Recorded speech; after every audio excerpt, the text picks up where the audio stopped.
অনিচ্ছা মানে থকা সত্ত্বেও আমি বড়োলেণ্ড ইউনিভাৰ্চিটিৰ এই মূল দুৱাৰত আমি ধৰ্ণা কাৰ্যসূচী 2 ঘণ্টা ল'বলৈ বাধ্য হৈছোঁ।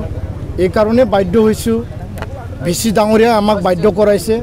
আৰু ইয়াৰ মূল কাৰণটো হ'ল যে বড়োলেণ্ড ইউনিভাৰ্চিটি সুদীৰ্ঘ 30 বছৰ বড়ো আন্দোলনৰ পিছত জন্ম লাভ হোৱা, এইটো আমাৰ শহীদৰ তেজৰ বিনিময়ত পোৱা এখন বিশ্ববিদ্যালয়, আগশাৰী বিশ্ববিদ্যালয়। আৰু বড়োলেণ্ড অঞ্চল আৰু অসমৰ নামনি অসমত এইটো আগশাৰী এখন মাত্ৰ বিশ্ববিদ্যালয়। এই বিশ্ববিদ্যালয় সদায় আমি মংগল কামনা কৰোঁ। আমাৰ ল'ৰা ছোৱালী নৱপ্ৰজন্ম, আমাৰ ছাত্ৰ ছাত্ৰী ইয়াত পঢ়ি পেলাই চাকৰি বাকৰি পাওক, তেওঁলোকে জীৱনৰ সংস্থাপন হওক, তেওঁলোকে জীৱন আগবাঢ়ি যাওক, আমি এইটো বিচাৰোঁ।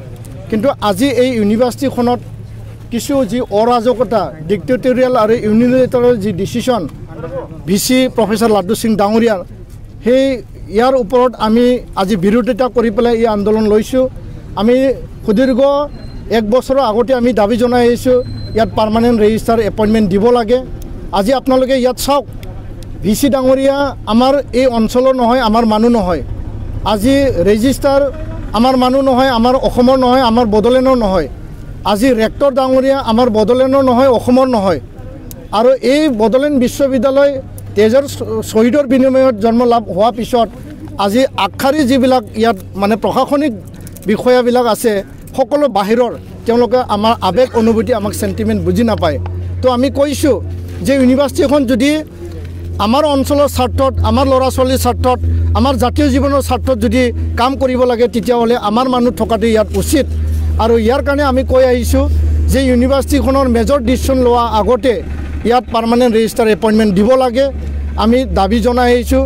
তেখেতে এই কাম মানে কৰা নাই, এই কাম তেওঁলোকে কাণসাৰ দিয়া নাই। বৰঞ্চ যোৱা 2020 চনৰ ডিচেম্বৰ মাহত যেতিয়া ইয়াত কাউন্সিল চৰকাৰ শপত বাক্য যেতিয়া লৈ আছিল, ইয়াত প্ৰায় মানে 50,000 মানুহ গেডাৰিং হৈছিল আৰু সমগ্ৰ অসমৰ মুৰব্বীসকল ইয়াত আছিল। তেওঁ সেইদিনাখন ইয়াত মানে এক্সিকিউটিভ মিটিং মানে কাউন্সিলৰ মিটিং পাতি পেলাই মানে ৰেজিষ্টাৰ এপইণ্টমেণ্টৰ প্ৰক্ৰিয়া সি যা চলাইছিল। ইয়াৰ পিছত আমি দাবী জনাই আহিছোঁ যে ৰেজিষ্টাৰ এপইণ্টমেণ্ট দিব লাগে, আৰু এইটো সি কাণসাৰ দিয়া নাই। আজি তেওঁ ৰেজিষ্টাৰ নোহোৱাকৈ IC আৰু ৰেক্টৰ আৰু নিজে স্ব ইচ্ছা সি আজি ইয়াত এপইণ্টমেণ্ট প্ৰক্ৰিয়া, ইয়াত ইণ্টাৰভিউ পাতিছে। আমি দাবী জনাইছোঁ যে ইণ্টাৰভিউ আপুনি পাতিব নালাগে, কাৰণ ইয়াত ভেকেণ্ট হৈ আছে, ICত আছে। আৰু তেওঁ এইটো নামানি পেলাই সি আমাক এটা প্ৰতিশ্ৰুতি দিলে যে মই এপইণ্টমেণ্ট যেতিয়ালৈকে পাৰ্মানেণ্ট ৰেজিষ্টাৰ নহয় এপইণ্টমেণ্ট নিদিওঁ, কিন্তু আপোনালোকে ইণ্টাৰভিউটো পাতিবলৈ দিয়ক। তো আমি মানি ল'লোঁ এই কথা, কিন্তু আজি সি আমাক নুসুধাকৈ আমাৰ লগত আলোচনা নকৰাকৈ নিজৰ প্ৰতিশ্ৰুতি ভংগ কৰি পেলাই পুনৰ আকৌ সি মানে যিবিলাকে ইণ্টাৰভিউত আহিল, আমি বিচাৰোঁ যে যিবিলাকে ইণ্টাৰভিউত আহিছে তেওঁলোকে চাকৰি পাওক, যোগ্য ব্যক্তিয়ে চাকৰি পাওক, তেওঁলোকৰ লগত আমাৰ শত্ৰুতা নাই, তেওঁলোকৰ লগত আমাৰ আপত্তি নাই। কিন্তু অযোগ্য যিবিলাকে কোৱালিফিকেশ্যন নাই, যিবিলাকৰ কণ্ডিশ্যন আছে, যিবিলাকে কোৱালিফাইড ৰিকুৱাৰ্ড কোৱালিফিকেশ্যন তেওঁলোকে মিট কৰা নাই, সেইবিলাক মানুহক তেওঁ এপইণ্টমেণ্ট দিবলৈ গৈ আছে আমি গম পোৱাত। আৰু আজি এই এক্সিকিউটিভ কাউন্সিল সি মিটিং মাতিছে, য'ত আমাক নজনাকৈ আন্ধাৰত ৰাখি পেলাই আৰু এক্সিকিউটিভ কাউন্সিলত সেই কেণ্ডিডেটবিলাকক এপ্ৰুভেল দিব। যোৱাটো ইণ্টাৰভিউত যিবিলাক কাণ্ড কাৰখানা হৈ গ'ল আমি দেখিবলৈ পাইছোঁ। ক'ৰবা মানে মণিপুৰৰ এজন কেণ্ডিডেটক, এজন মাত্ৰ কেণ্ডিডেটক সি বহিবলৈ চান্স দিছে MBA ডিপাৰ্টমেণ্টত, কিন্তু আমাৰ লোকেল কেণ্ডিডেটক ইণ্টাৰভিউত কল কৰা স্বত্তেও সি এটেণ্ড হোৱা স্বত্তেও তাক ইণ্টাৰভিউত বহিবলৈ সুযোগ নিদিলে। সেইবিলাক বায়াছ যি চেণ্টিমেণ্ট, বায়াছ যি ৰ'ল, আমি এইটো ধিক্কাৰ জনাইছোঁ, গৰিহণা জনাইছোঁ।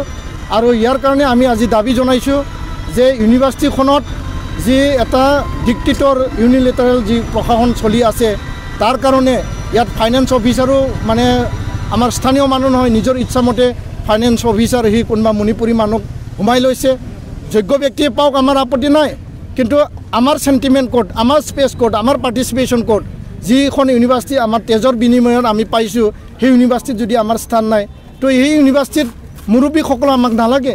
তো ইয়াৰ কাৰণে আমি বিচাৰিছোঁ সন্মানীয় ডক্টৰ হিমন্ত বিশ্ব শৰ্মা মুখ্যমন্ত্ৰী ইণ্টাৰভেনশ্যন, সন্মানীয় his excellency the governor of Assam Jagdish Mukhi ডাঙৰীয়াৰ আমি ইণ্টাৰভেনশ্যন বিচাৰিছোঁ।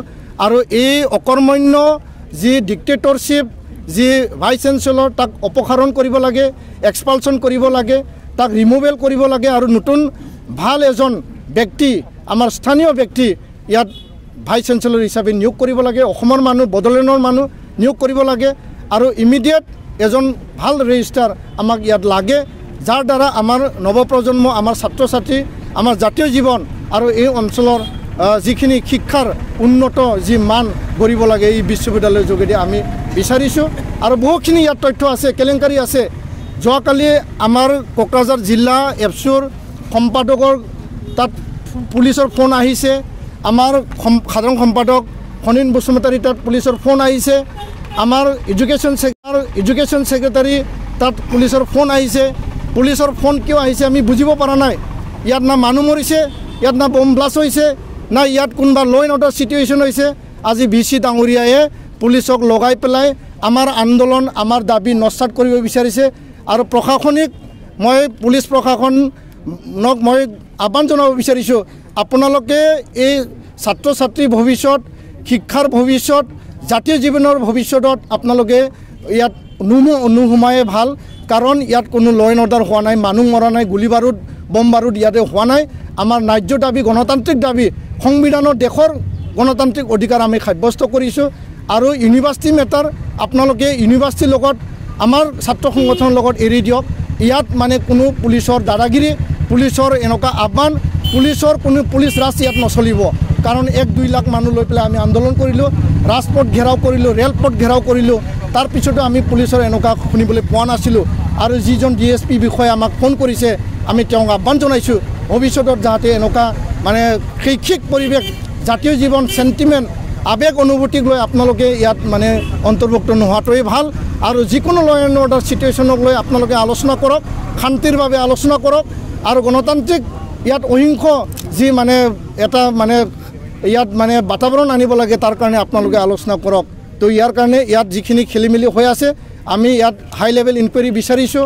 আৰু ইয়াত যিবিলাক কৰ্মকাণ্ড হৈ আছে, মানে ঠিকা টুকলি কিবা কিবি ইয়াত দিয়া বুলি আমি শুনিছোঁ, কিন্তু তাত কোনো মিটিং মাটাং হোৱা নাই, তাত কোনো কাৰো লগত আলোচনা হোৱা নাই। কোনে পায়, কোনে নাপায়, কোনে কৰে আমাৰ ক'ব লগা নাই, কিন্তু ইয়াত এপ্ৰুভেল লাগে। ডক্টৰ নিক্সন সিং যোনে ছেক্সুৱেল হেৰাছমেণ্ট কেছত ছাছপেণ্ডেড হৈ আছে, সি 2 বছৰ ধৰি ফুল দৰমহা লৈ আছে, কোনো ডিউটি নোহোৱাকৈ।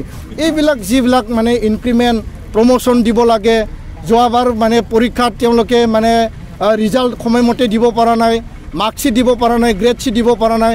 আমাৰ মানে ল'ৰা ছোৱালী, আমাৰ ভাইটি ভণ্টিসকল উচ্চ পৰ্যায়ত মানে PG লেভেলত দিল্লী ইউনিভাৰ্চিটি আদাৰ ইউনিভাৰ্চিটিবিলাকত এডমিশ্যন মানে তেওঁলোকে চিলেকশ্যন হোৱা সত্ত্বেও তেওঁলোকে বঞ্চিত হ'ব লগা হৈছে আমাৰ দুখ লাগিছে আমাৰ মনে কান্দিছে তো এনেকুৱা এটা অৰাজক পৰিৱেশত আমি এই ইউনিভাৰ্চিটিক এৰি দিব নোৱাৰোঁ ইউনিভাৰ্চিটিখন আমাৰ আমি ইউনিভাৰ্চিটিৰ কাৰণে জান প্ৰাণ দিম কিন্তু তেনেকুৱা ভিচি তেনেকুৱা মুৰব্বীসকলক লৈ পেলাই আমি ইউনিভাৰ্চিটি চলোৱাটো আমি বিচৰা নাই ইয়াৰ কাৰণে আমি এইটো প্ৰতিবাদ সাব্যস্ত কৰিছোঁ ধন্যবাদ